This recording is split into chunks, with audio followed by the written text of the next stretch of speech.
사도행전 12장 말씀, 닫힌 문을 여는 방법이라는 제목으로 말씀 나누려고 합니다. 오늘 사도행전 12장은요, 초대교회의 예수의 제자였고 초대교회의 영적 지도자였던 요한의 아들 야고보가 순교하는 내용으로 시작됩니다.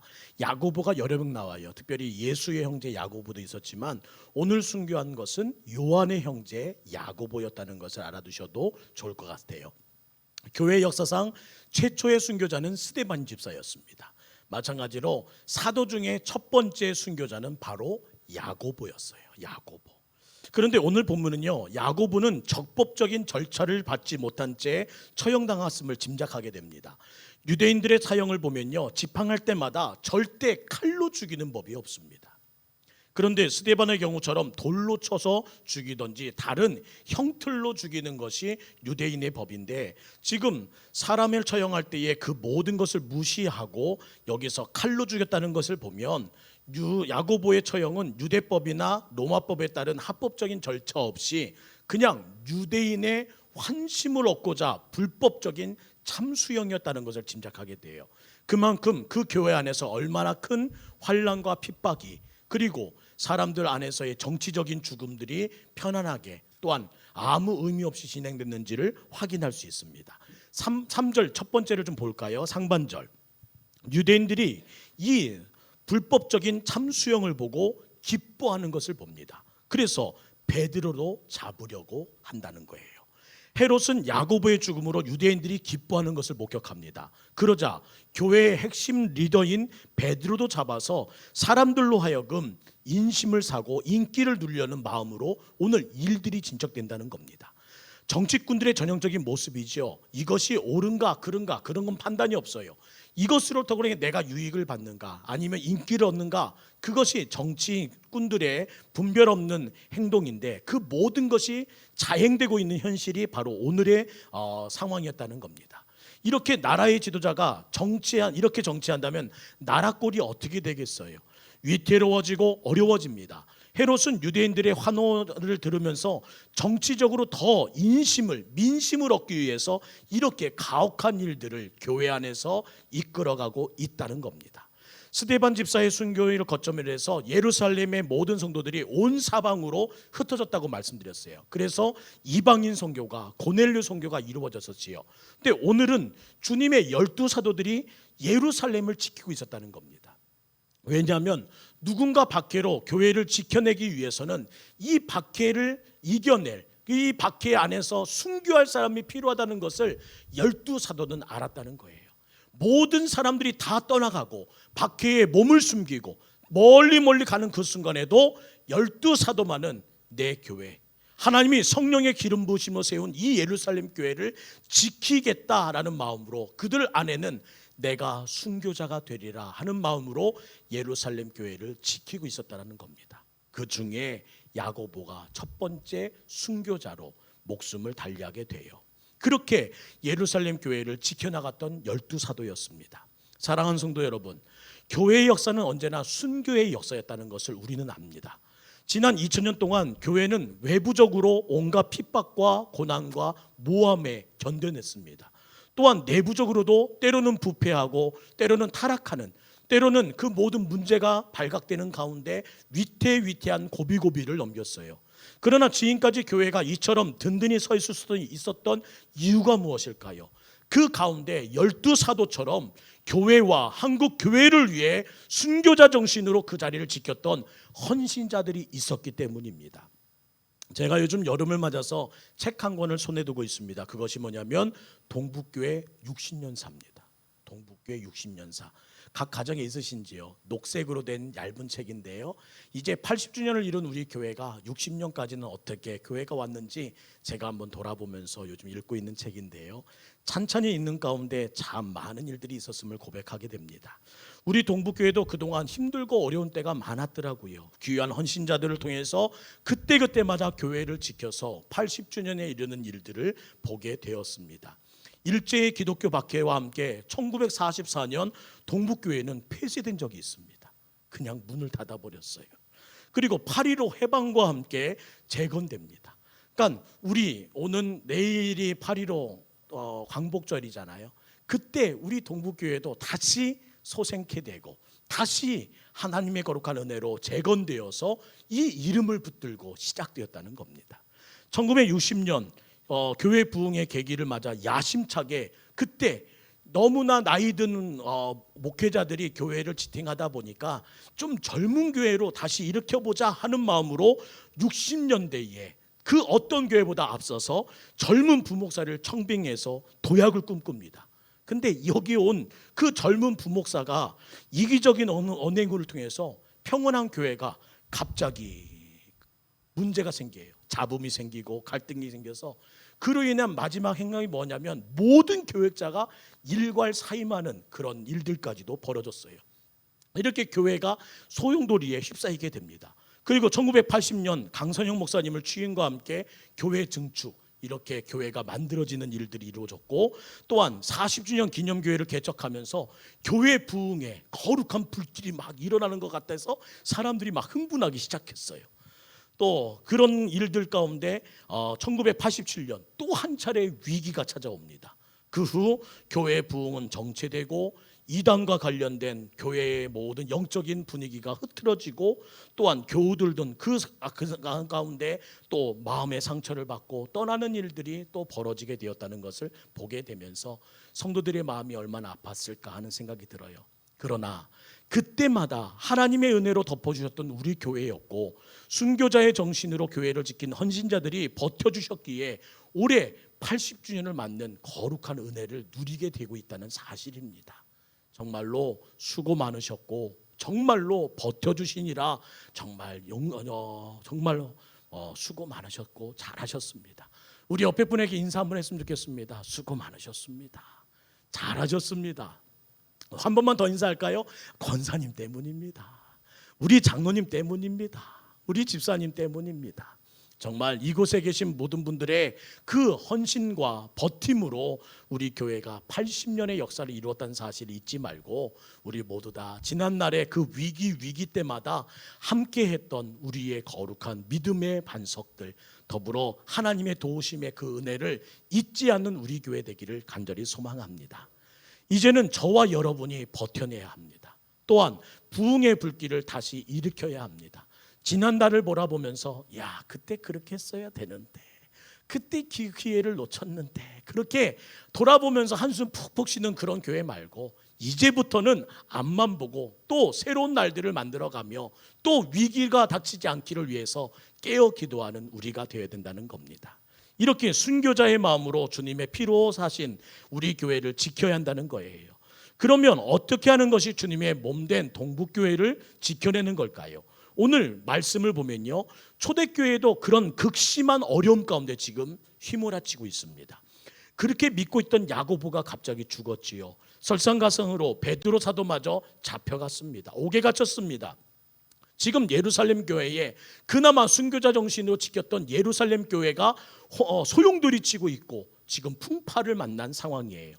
이때 성도들이 이 위기를, 이 상황을 어떻게 돌파할까 하여 결정한 일을 한번 찾아볼까요? 5절 말씀 함께 읽습니다. 5절 시작. 이에 베드로는 옥에 갇혔고 교회는 그를 위하여 간절히 하나님께 기도하더라. 지금 예루살렘 교회는 절체절명의 위기 앞에 서 있습니다. 바람 앞에 촛불처럼 흔들려가고 있고 순간 꺼져버릴 수 있는 그런 상황이에요.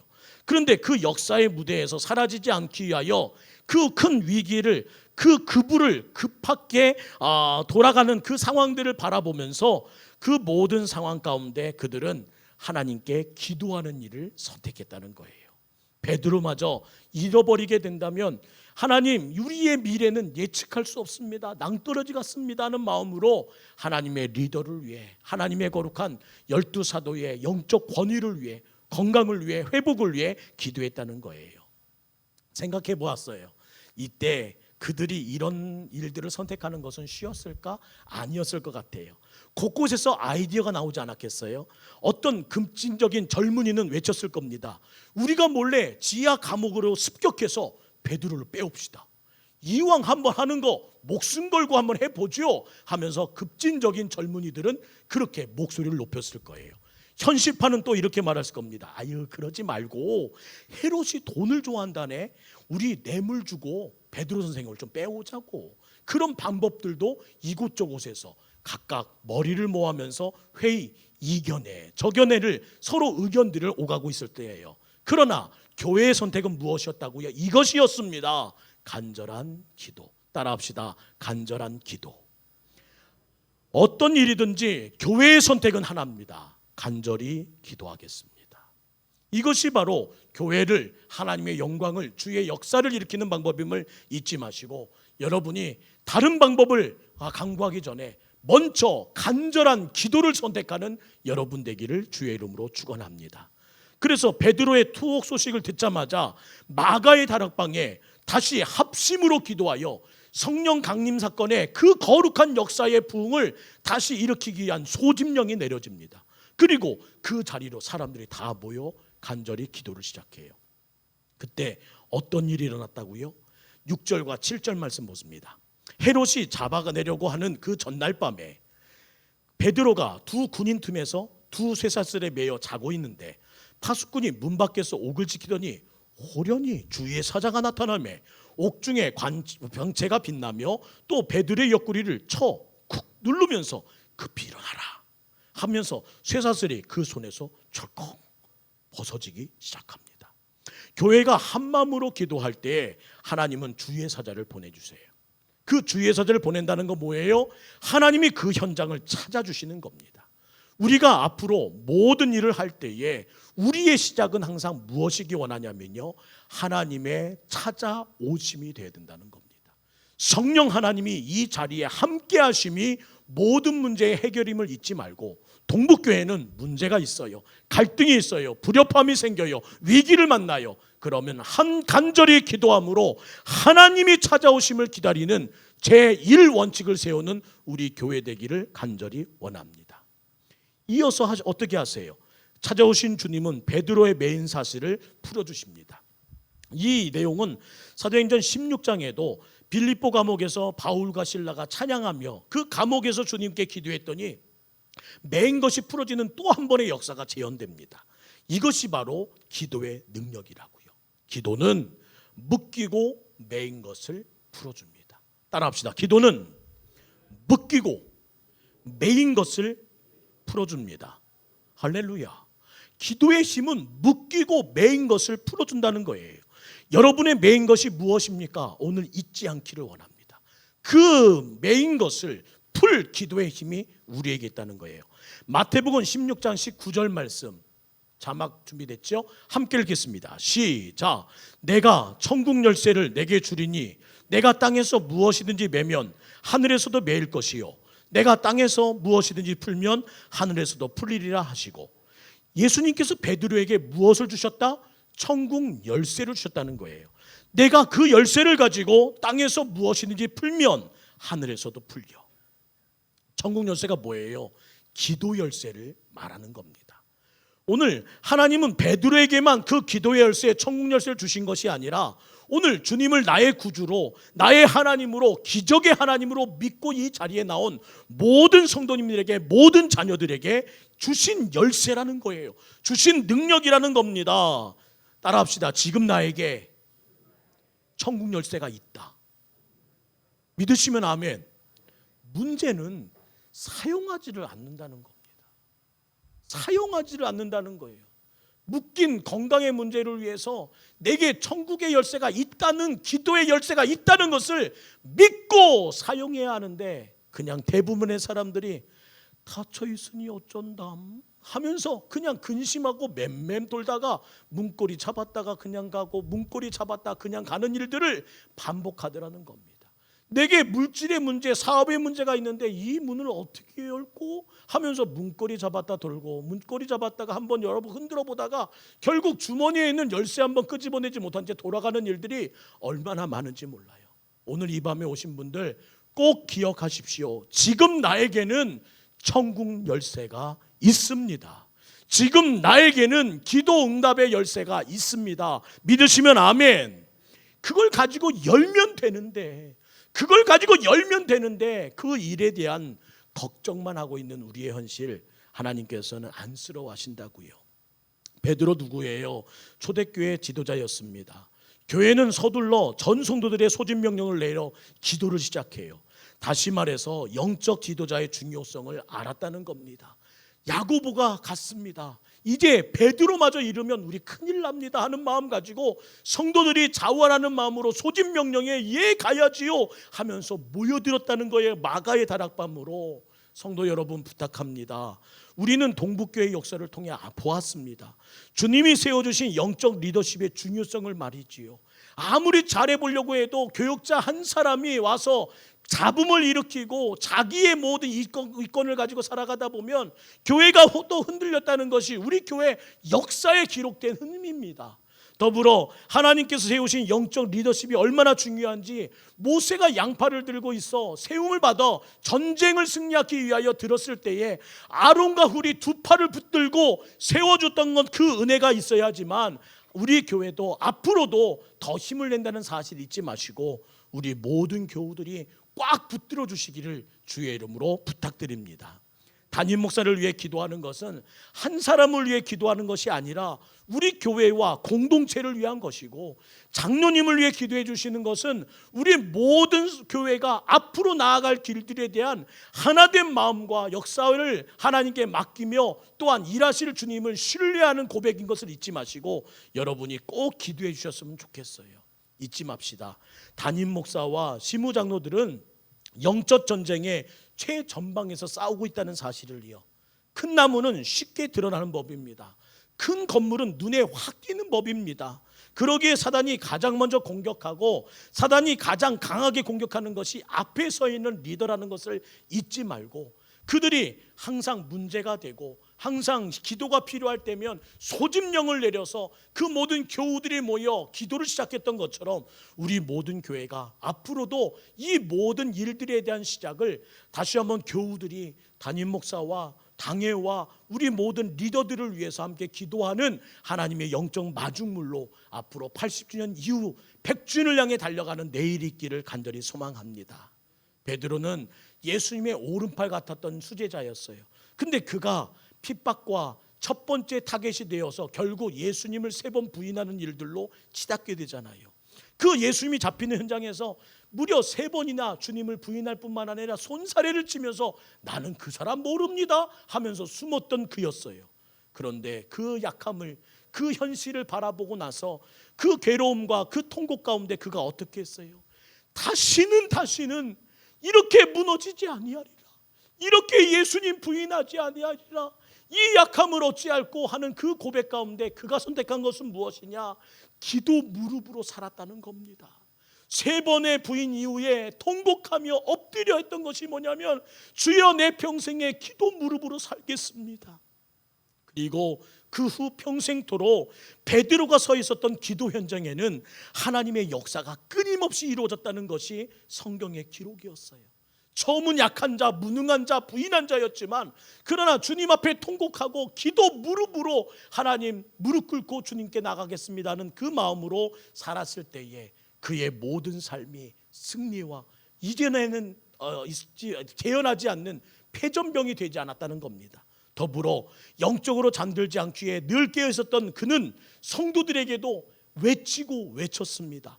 베드로전서 5장 7절과 8절 말씀 볼까요? 함께 했습니다. 시작.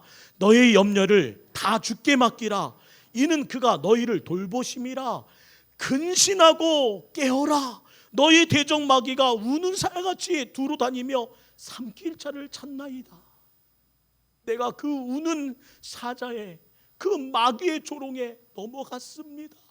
그때 조금 더 이 몸을 쳐 복종했다면, 그때 조금만 더 깨어 기도하는 영혼으로 채웠다라면 그렇게 3번 부인하며 예수님 마음에 못질하지 않았을 텐데. 사랑하는 모든 교우 여러분 부탁합니다. 근신하고 깨우십시오. 여러분의 약함을 주께 맡기십시오. 그래야 능히 이길 수 있습니다. 사랑하는 성도 여러분, 담임 목사와 당회를 위해 기도해 주시기 바랍니다. 영적 지도자들이 최전방에서 먼저 승리하도록 오늘 밤에도 기도를 부탁합니다. 날마다 성령님의 음성 듣고 성령님을 앞세우는 사역자가 되도록 기도하면서 성령 충만한 교역자들, 성령 충만한 12사도와 같이, 성령 충만한 7집사와 같이, 성령 충만했던 마가다락반의 그 역사를 경험했던 그 뜨거운 심령을 가졌던 하나님의 일꾼들 같이 하나님의 불타오른 은혜가 있기를 간절히 원하고 그 일을 위해 기도해 주셨으면 좋겠어요. 부탁합니다. 기도해 주실 거죠? 기도해 주실 거죠? 꼭 기도해 주시기 바랍니다. 지금까지 늘 기도해 주신 건 알아요. 앞으로도 계속 기도를 시작할 때면 지난주 말씀드렸듯이 우리 목사님이라 부르면서 꼭 기도해 주셨으면 좋겠어요. 우리 목사님 좀 붙들어 주시고 건강케 하시고 분별력 갖게 하시고 말씀의 능력 갖게 하시고, 나이는 연소하지만 하나님 이 기라성 같은 우리 교단의 모든 목사님들보다 기도의 능력을 갑절로, 너무 욕심을 내는 건가요? 그렇게 기도해 주시면 그 믿음대로 되리라 믿습니다. 내 시작은 미약하냐 내 나중은 창대하리라 하셨잖아요. 심히 창대하리라 하셨잖아요. 믿음대로 될 줄 믿고 기도해 주시기를 주의 이름으로 부탁드립니다. 웨슬리 듀웰이라는 사람이 쓴 기도로 세계를 움직이라는 책이 있어요. 그곳에 담긴 실화 한 편을 소개하고자 합니다. 미국에서 파견된 아프리카의 케냐에서 사역했던 매튜 하긴스라는 선교사님이 계셨어요. 근데 이제 안신년을 맞아서 미국으로 돌아와서 다시 재충전하고 그동안 케냐에서 어떤 사역이 있었는지를 보고하는 일들을 위해서 이제 그 사역지를 떠나 미국으로 돌아와야 되는 상황입니다. 나이로비에 와야지 공항에 도착해서 이제 비행기를 타는데요. 그가 지나가는 마우마우라는 지역 안에서 그만 덜컥 하더니 차가 멈춰 섭니다. 차가 고장나서 이리저리 보는데 아무리 애써를 해도 본인의 힘으로는 안 되는 거예요. 그래서 결국은 사람을 보내고 이 정비 사람이 올 때까지 기다리려고 했는데 아무리 기다려도 오지가 않습니다. 이제 해는 어둑어둑 지고, 그런데 그 순간에 그 지역에 있었던 많은 믿는 자들이 이런 얘기를 하는 거예요. 선교사님 조심하셔야 됩니다. 이 마우마우 지역은 불량배가 많은데요, 그 불량배가 지금 이렇게 크게 모든 것들을 떠나고 가시는 여러 선교사님과 같은 짐이 맞는 차만 보면 그렇게 급습해서 살인까지도 서슴지 않은 불량배들이 많습니다. 꼭 건강 조심하셔야 되고 꼭 안전하시길 바랍니다 하면서 그 모든 일들을, 그래서 정비소로 떠났습니다. 얼마나 불안해요. 그 밤에 기도했답니다. 하나님 도와주세요. 말씀 읽고 찬송하고 그러면서 나를 지새는 것처럼 차 안에 겨우 가족들이 그곳을 지키면서 하룻밤을 지냈는데 다행히도 아무 일이 일어나지 않았어요. 하나님 감사합니다 하며 다음날 도와주러 온 사람들과 함께 다시 시동을 걸고 공항에 도착했는데, 공항에 도착하자마자 헉헉거리면서 선교사 한 분이 뛰어오시는 겁니다. 지난밤에 아무 일 없었어요? 지난밤에 아무 일 없었어요? 다행이네. 그 얘기가 무슨 일인지 영문도 모른 채 무슨 일인데요? 아니요. 다행이면 됩니다. 다행이에요 하면서 아무 일 없이 떠났습니다. 그런데 급히 공항에 찾아온 분이 말하는 거예요. 다행이야. 그 참 이상하다는 생각이 들면서 다시 미국으로 돌아온 하긴스 우리 선교사님은 여러 교회를 순교하면서 교회를 순방하면서 교회 그 모든 일들을 방문하고 선교복을 하고 설교를 하는데요. 한 교회를 갔는데 교인 하나가 옷자락을 잡으면서 말씀하는 거예요. 혹시 몇 달 전에요 선교지에서 차가 멈춘 일이 없으십니까? 그런 일을 물으시더라는 거예요. 생각해 보니 갑자기 마우마우 지역에서 차가 멈춘 일이 생각납니다. 저는 그 일을 까맣게 잊었는데 어떻게 그 일을 알고 계십니까? 그랬더니 이분이 하는 말이 그거예요. 제가요 그날 수요 예배를 드리고 나가는데 이상하게 하나님께서 계속 마음에 무거움을 주셔서 자리에 앉아서 왜 주님 이러십니까? 라고 기도를 했더니 하나님께서 환상 하나를 보여주시는데 차가 멈춘 환상이 보이더라는 거예요. 근데 세 보니까 오늘이 선교사님이 이제 안식년 맞아서 돌아오신다는 생각이 문득 났더라는 겁니다. 이 선교를 담당했던 집사님이 그래서 목사님께 연락을 하고 목사님이 급히 중보기도팀을 모았대요. 그리고 그 밤에 그곳에서 기도를 하는데 너무 놀라운 것은 뭐냐면요, 하나님께서 그 기도를 들어 응답해 주시더라는 겁니다. 후일에 와, 어떻게 이렇게 하나님께서 일하셨나 기뻤는데 공항에 헉헉거리면서 오셨던 그분이 말씀하시는 거예요. 그때 무슨 일을 들으셨길래 그래요? 그랬더니 이 자처자찬한 얘기를 하는데요. 교회에서 있는데 한 불량배가 그곳에서 불량배 무리가 선교사님을 털려고 떠났다는 겁니다. 근데 가서 이렇게 보니까요, 그곳에 16명의 사람들이 둥그렇게 모여가지고 장정 16명이 지키고 있더라는 거예요. 야, 우리 5명 갖고 안 되겠다. 그래가지고 돌아왔다는 거예요. 그런데 그 돌아온 불량배가 친구에게 말합니다. 야, 오늘 땡쳤어. 갔는데 아무 일도 못하고, 야, 16명이나 데리고 그렇게 있냐? 선교사님이 대단해, 대단해. 그 얘기를 듣고 나서 깜짝 놀란 이 청년이, 이 친구의 말을 들은 청년이 선교사님에 달려가서 어젯밤에 뭔 일 난지 모르겠어요, 큰일 났어요, 그렇게 얘기해 공항으로 오셨다는 거예요. 그런데 그 교회에서 중보기도팀이 몇 명 모였을까요? 몇 명 모였을까요? 16명이 모여서 그 자리에서 기도했는데 하나님께서 그곳에 16명의 천사를 세우셔가지고 그 자리를 지킬 뿐만 아니라 그 위기에서 우리의 가족을, 나의 사역을 멈추지 않게 하셨다는 하나님의 간증을 실은 글을 보았어요. 사랑도 여러분, 중요한 것은 우리에게도 기도에 부담을 주실 때가 있다는 겁니다.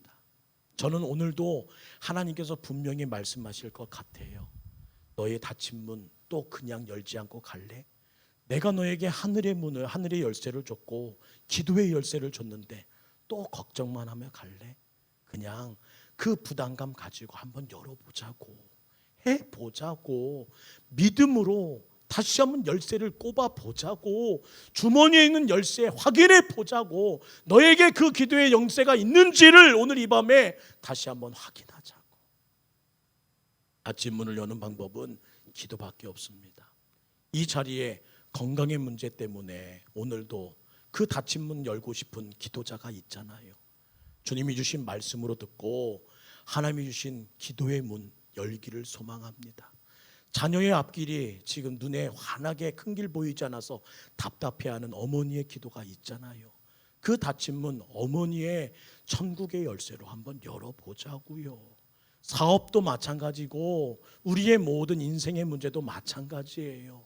오늘 하나님이 주시는 부담감 가지고 기도를 시작하는 여러분 되기를 주의 이름으로 축원합니다. 따라합시다. 나에게도 천국의 열쇠가 있다. 베드로에게만 주신 것이 아니라 기도했다는 것, 이 열쇠를 우리 모두에게 주셨다는 것, 더 나아가 하나님은 오늘 그들의 선택을 칭찬하고 계십니다. 간절히 기도하겠다고? 그래 그거야, 그래 그거라고. 그러면서 베드로를 하나님의 거룩한 능력과 사도의 거룩한 사자의 힘을 통해서 하나님께서 끄집어내시잖아요. 오늘 우리의 인생에 매이고 묶인 모든 문제가 풀려지기를 주의 이름으로 축원합니다. 한번 확인할까요? 지금 이 시간 매이고 묶인 문제가 있으면 고개를 이렇게 끄덕끄덕. 저만 흔드는 건 아니죠. 오늘 그 문제 가지고 하나님께 기도할 수 있기를 원합니다.